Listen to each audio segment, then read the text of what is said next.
السلام عليكم ورحمة الله وبركاته حامدا ومصليا ومسلما أما بعد আমরা সকলে অবগত আছি সম্প্রতি ইরানের প্রেসিডেন্ট জনাব ইব্রাহিম রাইসি সাহেব একটি হেলিকপ্টার দুর্ঘটনায় মৃত্যুবরণ করেছেন। তো এটা নিয়ে আমাদের দেশে ইতিমধ্যে মিশ্র প্রতিক্রিয়া দেখা যাচ্ছে। অনেকে আলহামদুলিল্লাহ বলছে, অনেকে রহমতুল্লাহ আলাইহি পাঠ করছে। তো অতি সংক্ষেপে আমরা এই বিষয়ে আমাদের অবস্থানটা কি হওয়া উচিত সেটা ক্লিয়ার করছি ইনশাআল্লাহ। যে কোনো মানুষ তার ঈমানটা হলো মুখ্য বিষয়, তার নামটা মুখ্য বিষয় না।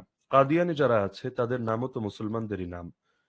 যারা আল্লাহ রাসূল সাল্লাল্লাহু আলাইহি ওয়াসাল্লামের শানে গালিগালাজ করছে এই দেশে নাস্তিকদের মধ্য থেকে, তাদের অনেকের নামও তো মুসলমানদেরই নাম। তো এখন ইব্রাহিম রাইসি সাহেব, তার সাথে আমাদের কারো ব্যক্তিগত কোনো শত্রুতা নেই, থাকার কোনো সুযোগও নেই।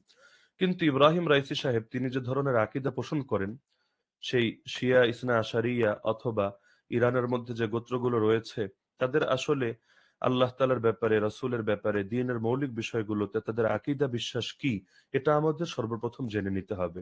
যদি আপনারা সুনিশ্চিতভাবে প্রমাণ পান যে তাদের আকীদা বিশ্বাস আহলে সুন্নাত ওয়াল জামাতের আকীদা বিশ্বাস, তাহলে অবশ্যই আপনারা এই মৃত্যুতে দিল খুলে মন খুলে দোয়া করবেন, শোক প্রকাশ করবেন, ইন্না লিল্লাহ পাঠ করবেন, রহমতুল্লাহি আলাইহি বলবেন। আর যদি এমনটা না পান, বরং বরং ভিন্নটা পান এবং আপনারা নিরপেক্ষভাবে যাচাই করলে এমনটাই পাবেন, তাহলে তার মৃত্যুতে রহমতুল্লাহ আলাইহি বলা অথবা তার আখিরাতের মাগফিরাতের জন্য দোয়া করা কারো জন্যই জায়েজ হবে না। এটা কোরআন দ্বারাও নিষিদ্ধ, হাদিস দ্বারাও নিষিদ্ধ, উম্মাহ সর্বসম্মতিক্রমে নিষিদ্ধ। হ্যাঁ, এখন দ্বীনের জন্য যদি তার অবদান থাকে সেটা আমরা অস্বীকার করি না, করার সুযোগও নেই।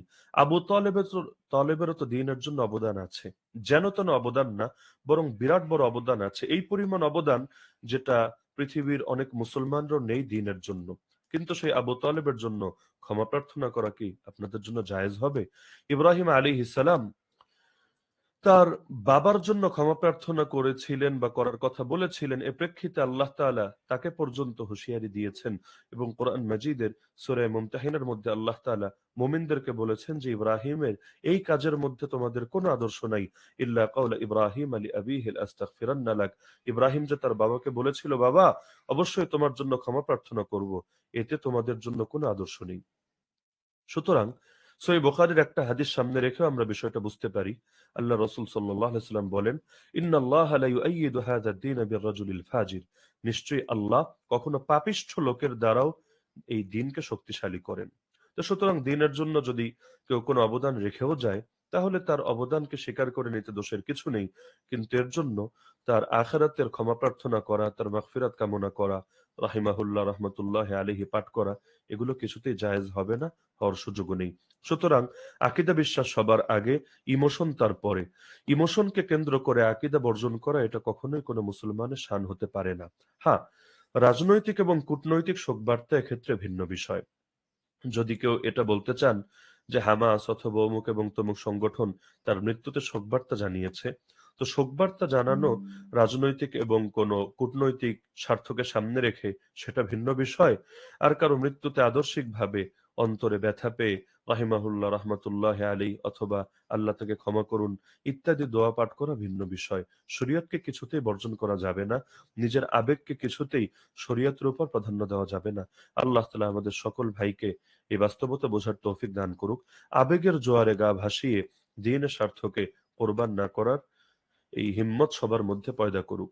বিশেষ করে সিরিয়ার অনেক মুসলমানদের মধ্যে তো ঈদের আনন্দ বইতে শুরু করেছে, কারণ তারা কাজ থেকে বাস্তবতা জানতে পেরেছে, কে নামের মুসলমান, কে কাজের মুসলমান, তারা দেখতে পেরেছে।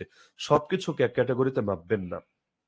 তাদের সাথে আহলে সুন্নাত ওয়াল জামায়াতের ইখতিলাফ, এই উগ্রবাদী রাফেজে শিয়াদের সাথে আহলে সুন্নাত ওয়াল জামায়াতের ইখতিলাফ, আর মাযহাবগুলোর পরস্পরের ইখতিলাফ অথবা বিভিন্ন মাসলাকের পরস্পরের ইখতিলাফ, এগুলোকে কখনোই এক ক্যাটাগরিতে ফেলবেন না। না হলে দুদিন পর বলবেন কাদিয়ানী আর সাধারণ মুসলমানের ইখতিলাফও সাধারণ ইখতিলাফ, তো মাসলাক যার যার, দ্বীন ইসলাম সবার। না, সব ক্ষেত্রে এই একই আলাপ চলবে না, বরঞ্চ বাস্তবতা বুঝতে হবে। যেখানে ঈমান এবং কুফরের সংঘাত, তাওহীদ এবং জাহেলিয়াতের সংঘাত, সেখানে অবশ্যই আপনাকে তাওহীদের পক্ষে থাকতে হবে, ঈমানের পক্ষে থাকতে হবে। হক আর বাতিলের মধ্যে কোনো নিরপেক্ষতা চলে না। আল্লাহ তাআলা সবাইকে বাস্তবতা বোঝার তৌফিক দান করুক।